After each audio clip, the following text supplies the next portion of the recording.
Good evening. I'm Sarah Collins. For the better part of 50 years, the American dream had a very specific set of geographic coordinates. If you worked hard, saved your money, and reached that golden finish line of retirement, the script was already written for you. You headed south. You looked for the sun, you looked for lower taxes, and you traded your high-tax northern equity for a pool, a golf cart, and a lower cost of living. We called it the Sun Belt boom. It was a demographic juggernaut that redefined the American landscape from the 1970s all the way through the early 2020s. It built cities like Phoenix, Las Vegas, and Orlando out of the desert and the swamplands.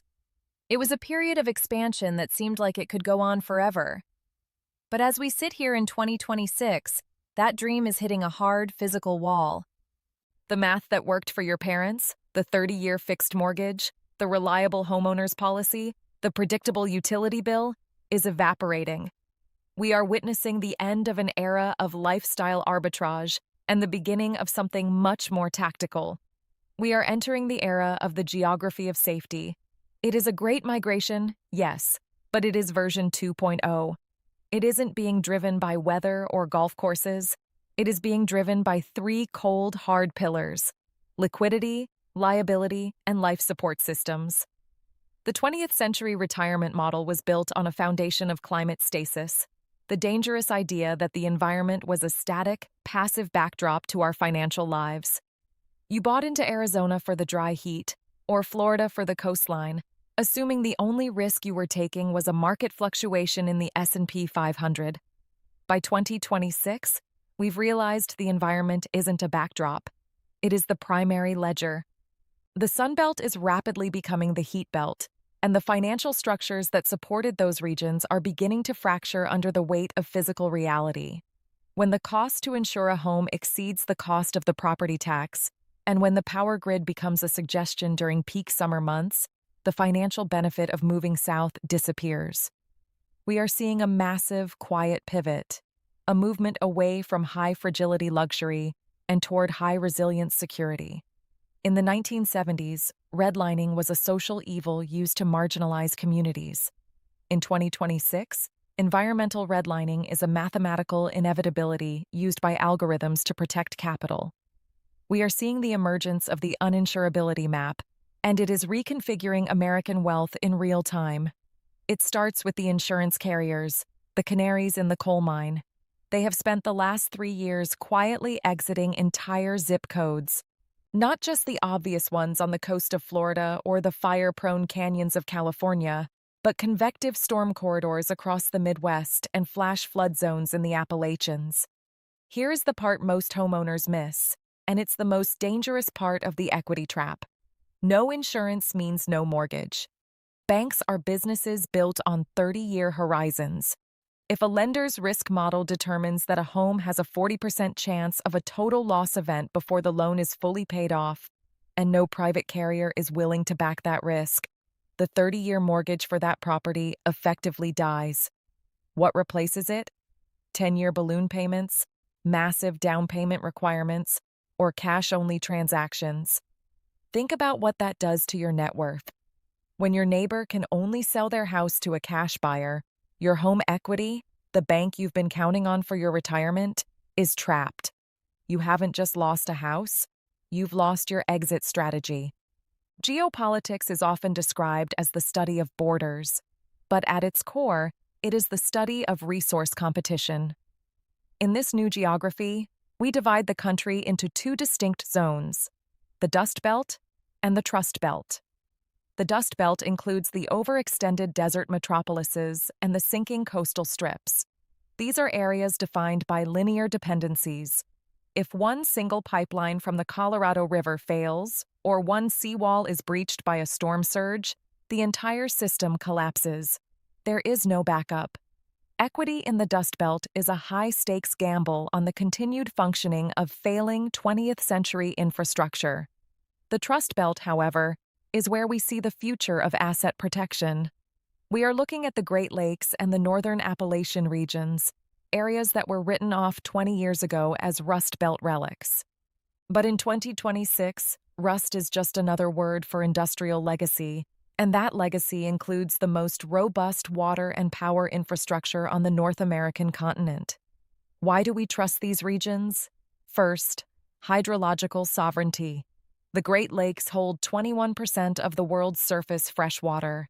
In a world of increasing water stress, this isn't just a utility, it is the ultimate gold reserve. Second, redundant power. These regions sit on legacy grids that were built to power massive steel mills and factories. While old, these grids are being hardened with new baseloads, including a nuclear renaissance, and microgrid technology that the sprawling suburbs of the South simply cannot replicate. Third, the inland advantage. Geologically stable and far from the rising sea level insurance premiums of the coast, these are the new safe havens for American capital. Before you buy your next home, or before you decide to stay in your current one, you need to run what we call the Insight 5.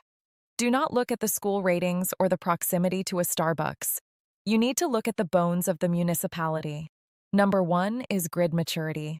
Does your local utility use load shedding or rolling brownouts? If you have more than 3 event days per year where the grid cannot meet demand, you are in a danger zone. Number 2 is municipal debt per capita.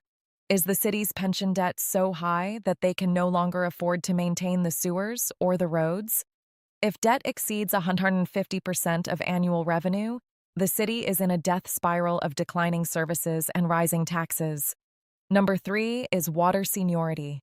Does your municipality own its water rights, or does it buy them from a third party? In the West, seniority is everything. If you are a Tier 3 user, you are the first to be cut off. Number 4 is insurance loss ratio. Look at the average premium increase in your zip code over the last 3 years. If it's rising by more than 20% year over year, the underwriters are trying to tell you something. They want you to leave. Number 5 is thermal refuge. Does the city have a heat action plan? Does it have a natural tree canopy?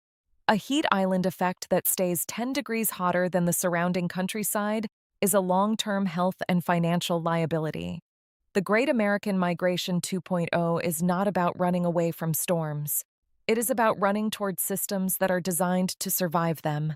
Safety in 2026 is about resilience arbitrage. It is the tactical decision to move your capital out of high-velocity risk zones and place it into boring geographies with deep wells, solid grids, and insurable titles. For the average American between the ages of 45 and 65, your home is likely 80% of your net worth. For 3 generations, that was a safe bet. But today, the bedrock is shifting. You cannot use a spreadsheet to argue with a dry aquifer, and you cannot use a 30-year fixed rate to stop an insurance company from revoking your policy. We are seeing a reverse migration of the professional class. Engineers, doctors, and tech workers are looking at the projected reliability of infrastructure and deciding that a zero-tax environment isn't worth a 2-week blackout in the middle of summer. They are moving to places like Duluth, Buffalo, and Pittsburgh. These cities are inviting people back because they have excess capacity. They were built for twice the population they currently have. That excess capacity is the greatest hidden asset in the American economy. It means your property taxes stay stable because the pipes and roads are already paid for. The era of passive homeownership is over. Your home is a complex machine operating in an increasingly hostile environment. If you aren't moving, you are hardening. You are installing heat pumps, you are putting in gray water systems, and you are moving your electrical panels above the new floodlines. My mission has always been to help you navigate the world as it is, not as we wish it to be. The window to move your equity from risk to resilience is open, but it is closing fast. The equity trap snaps shut the moment the market realizes a disaster is inevitable, not the day the disaster happens. Plan accordingly. Move your wealth into the geography of safety while you still have the liquidity to do so. I'm Sarah Collins. Thank you for trusting Insight. We'll be back next week with a deep dive into the microgrid revolution and how you can take your power back, literally. Until then, stay safe, stay informed, and remember, the best time to build a seawall is before the tide comes in. Good night.